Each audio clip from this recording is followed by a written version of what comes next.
પીછવા ગામે વિકાસ ગાંડો થયો, વિકાસના નામે મીંડું।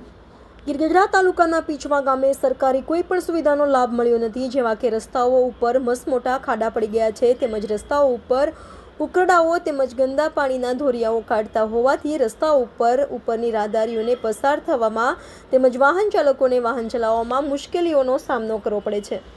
આમ પીછવા ગામે આવેલ આંગણવાડીની આજુબાજુ બાવળો તેમજ કેજના ઝુંડ હોવાથી યુવાનોને પણ રસ્તા ઉપરથી ચાલવામાં ડર લાગે છે। આમ બાળકોના વાલીઓ પણ પોતાના બાળકોને આંગણવાડીએ મૂકવા જવાની ફરજ પડે છે।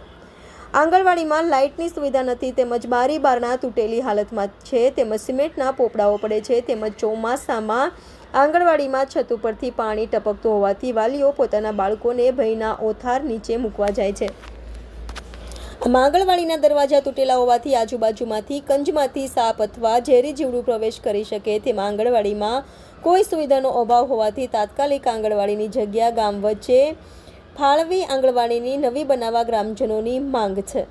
સંવાદદાતા સાગર કુમાર, દેવમિરર ન્યૂઝ, ગીરગઢડા। તમારું શુભ નામ બોલશો? મારું નામ વાળા મુકેશભાઈ મનુભાઈ, ગામ પીછવા, તાલુકો ગીરગઢડા, જિલ્લો ગીર સોમનાથ।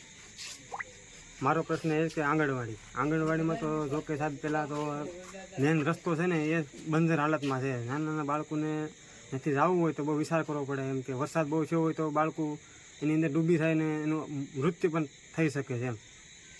એટલે એવું કાંઈ થયું તેનો જવાબદાર કોણ? મારું કહેવાનો મતલબ એ કે એનો જવાબદાર કોણ એમ। આંગણવાડી અત્યારે કમ્પ્લીટ બનેલી છે કે એમાં જર્જર હાલતમાં છે? બારી બારણા શું છે? અરે આંગણવાડી એવી હાલતમાં છે, કોઈ પણ બહાર ગામના કોઈ આવ્યો હોય તો જોયું કે ભાઈ આંગણવાડી છે જ નહીં, એવી હાલતમાં પડી અત્યારે એમ। કોઈને ખબર જ ન પડે કે આંગણવાડી છે। તો તમે ગામના સરપંચ ઉપસરપંચને કંઈ વાત કરી?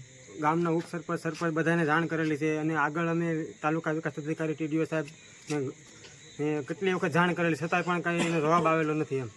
આ મારી પાસે અત્યારે રજીસ્ટર રેડી કરેલી, ત્યાં 4 અરજી કરેલી છે અમે, આનો કોઈ જવાબ આવેલો નથી અત્યાર સુધીમાં એમ। આંગણવાડીમાં લાઇટ, સરકારે તો લાઇટનું મીટર આપેલું છે, પણ આની અંદર કાંઈ લાઇટ નથી કાંઈ ટ્યુબલાઇટ કે એવું કાંઈ અત્યારે નથી। ફરતી કોર ઝાડી છે, પછી બાવળ મોટા મોટા છે, બારી બારણા તૂટલા છે, એવું બધી બહુ બંજર હાલતમાં આંગણવાડી છે એમ। પછી આંગણવાડીમાં બે બહેનો તેડાગર ને કાર્યકર, તો તેડાગર બેન આવે છે કે બાળકો? હા, એનું કાર્ય કરે છે એ લોકો એમ। આંગણવાડી ફરતી કોર જંગલ વાળું માહોલ છે એમ।